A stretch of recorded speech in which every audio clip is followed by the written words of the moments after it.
changing your life one story at a time. This is the Chicken Soup for the Soul podcast with Editor-in-Chief Amy Newmark.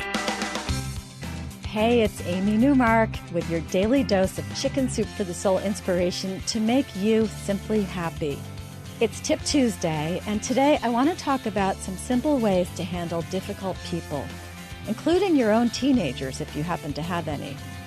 I'm not sure why, but I personally have never had too much angst because of difficult people.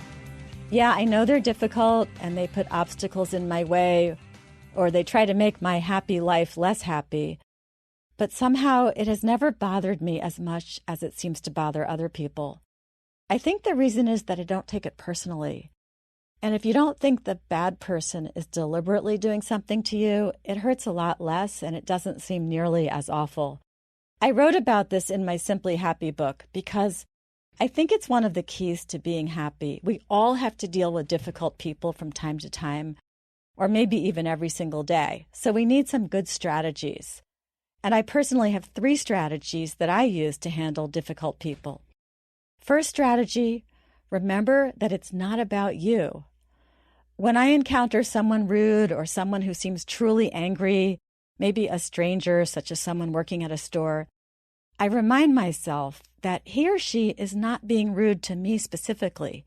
Maybe it's just that she hates her job, or maybe he is worried about something in his family, or maybe the customer right before me was difficult.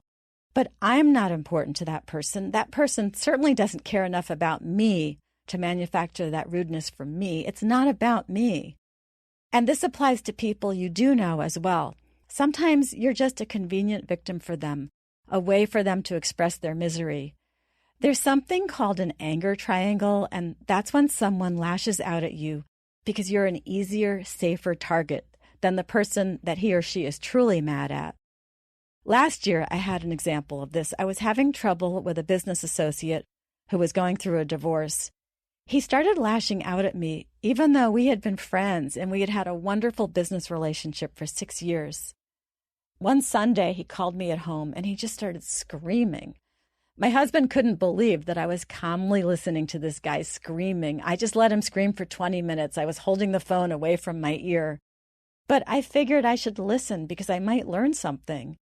It just didn't bother me. I knew that this poor guy was in distress, and I knew that I was somebody who was very important to him in a world that was falling apart.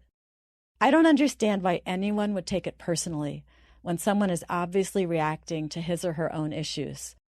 So when someone yells at me, I just look at him and I analyze the situation. So that's the first strategy. Remember that it's not about you.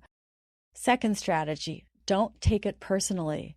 If you don't take it personally, everything becomes so much easier to handle. And this happens to be the single best piece of advice I give other mothers as they navigate their children's teen years. I've shared this advice with friends and with strangers. I remember explaining it one time to a mother on the chairlift.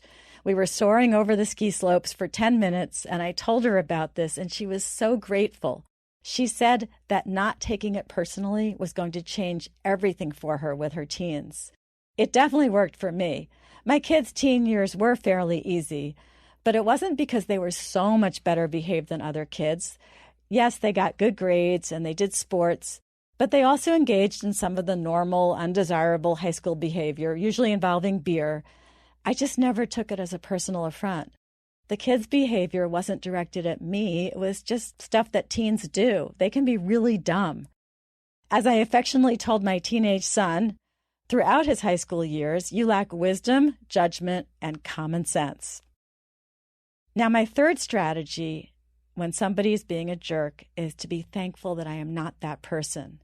One time, I remember I was in a conference room. I was standing there in front of dozens of traders at a brokerage firm, and the head trader was yelling at me about a stock that had gone down.